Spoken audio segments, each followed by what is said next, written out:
Коронавирус, карантин жана коменданттык саат. Мунун баары адамды чоң стресске түртөт. Карантин бир жагынан ата-эне, досторубуз, жакындарыбыз менен көрүшүүгө мүмкүнчүлүк бербесе, экинчи жагынан бардык үй бүлө мүчөлөрүн чектелген мейкиндиктен чыкпоого мажбурлайт. Бул стрессти кантип жөнгө салып, тынчтыкты, ден соолукту жана үй бүлөдөгү бакубаттуулукту сактаса болот. Бул кеп кеңештер сизге жардам бериши мүмкүн. Эң башкысы паника калтырбаңыз. Паника сизге көбүрөөк кедергисин тийгизиши мүмкүн. Ден соолугуңузга кам көрүңүз.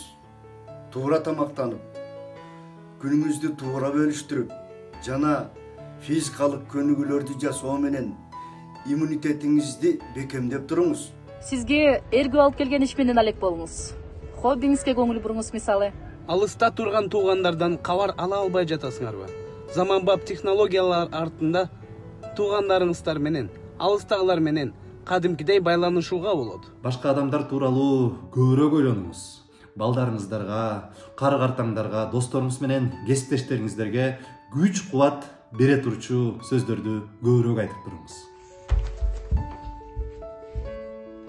Ой, рахмат. Кел кызым, колуңду тазалайды. Балаңызга өз коопсуздугуна коргонууну жана гигиена эрежелерин сактоону үйрөтүңүз. Антисептик менен бет капты эмнеге качан колдонуу керектигин түшүндүрүп бериңиз. Карантин дайыма улана бербейт. Балдарыңыздын да каникулдары түбөлүккө созулбайт. Өзүңүзгө жана жакындарыңызга кам көрүңүз.